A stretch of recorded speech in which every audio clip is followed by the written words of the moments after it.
राजा और उसकी 3 बेटियां। बहुत समय पहले एक राजा था जो खुद के बारे में सोचता था कि वह बहुत ही नेक सोच, दयालु स्वभाव और दरियादिली है। उसे लगता था कि वह स्थितियों को सही से समझने, हर बात पर न्याय करने और हर विषय में उचित विचार रखने वाला व्यक्ति है। राजा की 3 बेटियां थीं। एक दिन उसने अपनी बेटियों को बुलाकर कहा, मेरे पास जो भी है वो सब तुम्हारा है। तुम तीनों को मुझसे ही जीवन मिला है। मेरी इच्छानुसार ही तुम तीनों का भूत, वर्तमान और भविष्य बना हुआ है, जो आगे भी ऐसे ही बना रहेगा। मैं ही तुम तीनों का भाग्य बनाता हूँ। राजा की यह बात सुनकर उसकी 2 बेटियों ने शांत मन से राजा की बात में हामी भर दी, लेकिन तीसरी बेटी ने ऐसा नहीं किया। उसने कहा कि नहीं, मुझे तो नहीं लगता कि आपके हाथों में मेरा भाग्य है।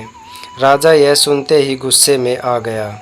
उसने अपनी तीसरी बेटी की कही बातों को एक चुनौती के रूप में स्वीकार किया। उसने खुद को अपनी तीसरी बेटी के सामने सही साबित करने की ठान ली और उसे जेल में बंदी बना दिया। इस वजह से राजा की तीसरी बेटी कई सालों तक जेल में ही बंद रही। राजा और उसकी बाकी की बेटियां राजसी जीवन जीते रहे। राजा मन ही मन सोचता है कि यह मेरा ही हुक्म है जो मेरी जिद्दी बेटी जेल में कैद है। लोगों को भी यही लग रहा होगा कि राजा का ही हुक्म है जो उसकी बेटी को ऐसा भाग्य मिला है। उसकी प्रजा के लोग भी यही सोचते थे। उन्हें लगता था कि राजा की तीसरी बेटी ने ज़रूर कोई गलत कार्य किया होगा, तभी उसे जेल में कैद करके रखा गया है, वरना कोई भी पिता अपनी बेटी के साथ भला ऐसा क्यों करेगा। राजा कभी कभी जेल में कैद अपनी तीसरी बेटी से मिलने के लिए जाता था। उसकी बेटी बहुत कमज़ोर हो गई थी, लेकिन अभी भी उसके विचारों में कोई बदलाव नहीं आया था। मगर राजा अपनी कमज़ोर होती बेटी की हालत और नहीं देख पा रहा था। एक दिन उसने अपनी तीसरी बेटी से कहा, इस तरह से तुम्हारा जिद करना मुझे बहुत गुस्सा दिलाता है। अगर तुम इसी तरह मेरी आंखों के सामने रही तो मैं गुस्से में न जाने क्या कर बैठूंगा।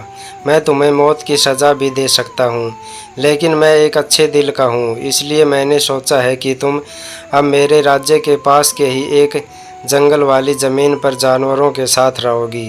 राजा ने आगे कहा, उस जंगल में सिर्फ उन्हीं लोगों को रखा जाता है जो मेरे आदेश का पालन नहीं करते। तुमने भी अपनी जिद की वजह से मेरी बात नहीं मानी, इसलिए तुम भी अब वहाँ मौजूद लोगों के साथ अपना पूरा जीवन काटोगी। इसके बाद तीसरी बेटी को उस जंगल की ज़मीन पर रहने के लिए भेज दिया गया। वहाँ वह फल और सब्जियाँ खाने और एक गुफा में रहने लगी। उसके पास पीने के लिए झरने का पानी और ठंड से बचने के लिए सिर्फ सूरज की धूप का ही सहारा था। वहाँ की खुली हवा में रहते हुए और फल फूल खाते खाते वो जल्द ही पूरी तरह से स्वस्थ हो गई। उसने वहाँ पर खेती करना भी शुरू कर दिया। गुफा को उसने घर की तरह सजा लिया था और खुशी खुशी वहीं रहती थी। एक दिन वहाँ पर एक भटकता हुआ राहगीर आ पहुँचा। उसे देखते ही देखते राजा की तीसरी बेटी से प्रेम हो गया और दोनों खुशी खुशी वहीं रहने लगे।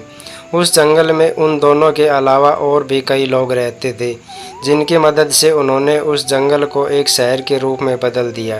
कुछ ही सालों में राजा की तीसरी बेटी और वो राहगीर उस शहर के राजा रानी बन गए। अब उनके शहर की चर्चा दूर दूर तक होने लगी। जैसे ही इसकी जानकारी राजा को मिली, वह उस जंगल में सब कुछ देखने के लिए पहुंच गया। जब उसने वहां की राजगद्दी पर अपनी बेटी को बैठे देखा और साथ में एक खूबसूरत युवक को, तो उसके होश उड़ गए।